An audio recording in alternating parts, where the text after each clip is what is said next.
Antarctica एक बहुत बड़ा जमा हुआ रेगिस्तान जो रहस्य और साजिशों से भरा हुआ है।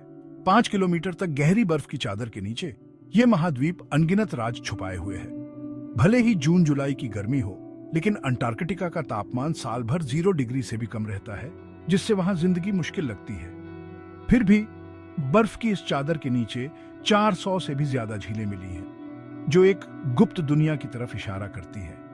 कई लोगों का मानना है कि अंटार्कटिका की बर्फ के नीचे बहुत सारे राज दबे हुए हैं। कुछ का तो यह भी मानना है कि बर्फ से ढके इस रहस्यमयी महाद्वीप के नीचे एक अलग ही दुनिया है, जहां एलियंस रहते हैं। सच्चाई जो भी हो, अंटार्कटिका की बर्फ के नीचे छिपे रहस्य वैज्ञानिकों और खोजकर्ताओं को अपनी तरफ खींचते रहते हैं। इस वीडियो में हम अंटार्कटिका के कुछ सबसे हैरान करने वाले रहस्यों का पता लगाएंगे, जो बर्फ के नीचे से मिले हैं।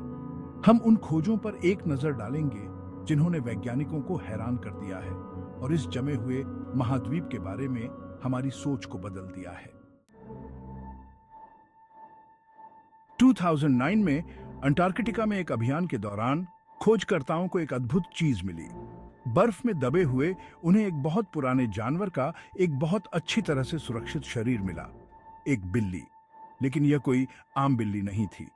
बहुत रिसर्च के बाद पता चला कि यह बिल्ली कम से कम 25 मिलियन वर्ष पुरानी थी, जो उस समय की है जब अंटार्कटिका एक बहुत ही अलग जगह थी। यह खोज बहुत ही खास थी, क्योंकि इसने अंटार्कटिका के बारे में हमारी सोच को ही बदल दिया।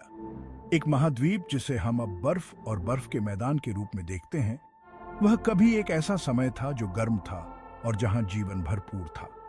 बिल्ली के शरीर की वजह से हमें अंटार्कटिक इतिहास की एक झलक मिली, जब घने जंगल वहां हुआ करते थे और तरह तरह के जीव वहां घूमते थे। लेकिन यह खोज और भी सवाल खड़े करती है। यह बिल्ली अंटार्कटिका में कैसे आई?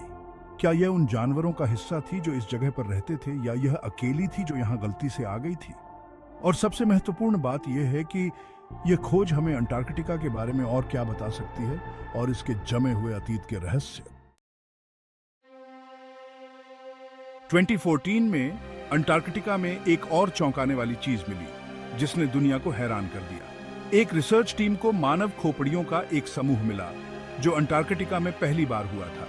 यह खोज तुरंत चर्चा का विषय बन गई, जिससे वैज्ञानिक और आम लोग हैरान रह गए। खोपड़ियों को उनके पुराने होने और अलग दिखने के कारण बहुत महत्वपूर्ण माना जाता था। शुरुआती जांच से पता चला है कि वे किसी भी इंसानों से नहीं मिलते थे, जिससे ये अफवाह फैल गई कि वे किसी अनजान प्रजाति या शायद एलियंस के भी हो सकते हैं। इस खोज ने वैज्ञानिकों को सोचने पर मजबूर कर दिया कि इस अजीब खोज के पीछे की सच्चाई क्या है। खोपड़ियों की खोज ने इंसानों के इतिहास और अंटार्कटिका में उनके होने के बारे में हमारी समझ पर सवाल खड़े कर दिए हैं। क्या यह संभव है कि इतिहास में ऐसे लोग भी थे जिनके बारे में हम नहीं जानते, जो इस ठंडे महाद्वीप में रहते थे जिसे हम अब खाली मानते हैं? या क्या खोपड़ियां किसी और ही रहस्य की तरफ इशारा करती हैं, शायद एलियंस का? अंटार्कटिका रहस्य और रोमांच की भूमि अपने अंदर अनगिनत रहस्यों को छुपाए हुए है। यहां बताई गई खोजों से पता चलता है कि यह महाद्वीप कितना बड़ा और अनजान है, जो हमें याद दिलाता है कि हमारी दुनिया में अभी भी ऐसी चीजें हैं जो मिलने का इंतजार कर रही हैं। जैसे जैसे हम अंटार्कटिका के ठंडे इलाकों में जाते हैं, हमें नई और अप्रत्याशित खोजों का सामना करने के लिए तैयार रहना होगा। हर अभियान से, हर खुदाई से हमें उन सवालों के जवाब मिलने की उम्मीद है जो इस जगह ने सदियों से हमसे पूछे हैं। क्या अंटार्कटिका में और भी रहस्य छिपे हैं जो सामने आने का इंतजार कर रहे हैं? जैसे जैसे हम अपनी खोज में आगे बढ़ रहे हैं, एक बात निश्चित है, अंटार्कटिका हमें हैरान करना कभी बंद नहीं करेगा।